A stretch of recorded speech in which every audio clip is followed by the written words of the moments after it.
Marami sa atin na nag-iisip na kapag nagpatawad tayo para bang pinapahintulutan natin ang mga taong nanakit sa atin. Iniisip natin na parang tayo ang talo. Tayo ang nawalan. Tayo ang lumambot. Tayo ang nagparaya. Pero sa totoo lang, ang pagpapatawad ay hindi pagkatalo. Ito ay isang tagumpay na hindi sigaw ng galit kundi bulong ng kapayapaan.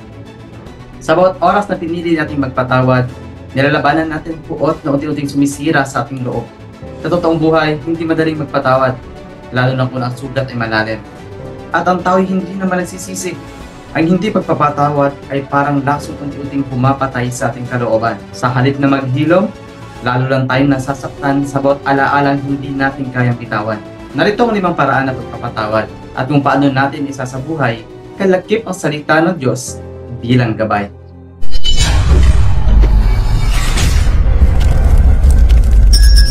Una, tanggapin ang sakit at huwag itanggi. Hindi mo kailangang itago ang sakit para lang magpatawad. Ang unang hakbang ay aminin mo sa sarili mo na nasaktan ka. Hindi mo kailangan maging matigas. Ang pagiging totoo sa damdamin ay unang hakbang sa pagpapatawad. Kapag inamin mong nasaktan ka, binibigyan mo ng puwang ang sarili mong maghilom. Sabi nga sa Psalms 34:18, "The Lord is close to the broken-hearted." Pangalawa, ang galit ay parang tanikala. Kapag kumapit ka rito, ikaw rin ang hindi makausad. Pagpapatawad ang susi para makawala sa tanikala ng sama ng loob. Hindi mo kailangang hintayin ang sorry ng iba para mapalaya mo ang sarili mo. Ikaw ay may kapangyarihang hindi nadalhin ang bigat ng galit. Sabi nga sa Ephesians 4:31-32, "Forgive each other, just as Christ God forgive you." Pangatlo, alalahanin na ikaw man ay pinatawad.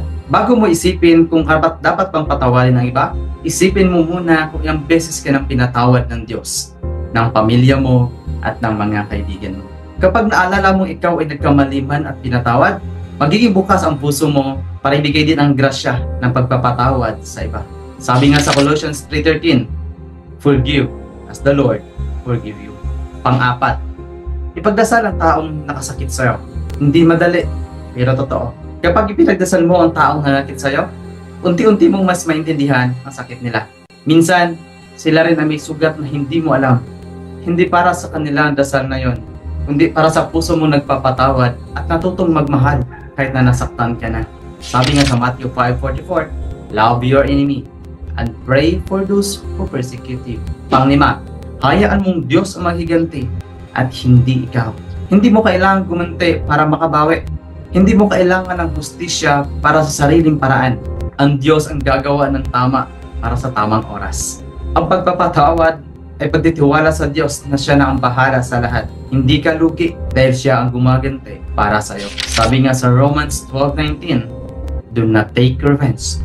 Diyos na ang bahala sa iyo." Ang pagpapatawad ay hindi kahinaan, kundi isang hakbang ng tunay na lakas. Sa tuwing pinipili nating magpatawad, pinapalaya natin ang ating sarili sa tanikala ng galit at hinanakit. Hindi tayo talo, tayo'y panalo. Dahil mas pinili nating maging payapa kaysa sa maging tama. Sana'y magsilbing paalala ito sa bawat sugat na may pagaling, sa bawat galit na may kapayapaan, at sa bawat pusong may kakayahang magmahal muli. Huwag kang matakot magpatawad dahil ang pagpapatawad ay biyaya para sa iba. Pero higit sa lahat, biyaya rin para sa iyo. Salamat sa mga patuloy na sumusuporta sa ating channel. Kayo ang inspirasyon kung bakit nagpapatuloy ang ating misyon. Magbahagi ng liwanag, pag-asa, at pagmamahal ng Diyos. Hinihikayat namin kayong i-follow at i-share ang ating mga content para mas marami pa tayong maabot. Maaari din kayong magbahagi ng inyong suporta sa pamagitan ng pag-send ng star na malaking tulong para maipagpatuloy natin ang mga proyekto, lalo na ang pagtulong sa higit na nangangailangan. Muli, maraming salamat. Kasama kayo sa bawat dasal, kwento at kabutihang ating pinapasa. Pagpalain kayo ng Diyos.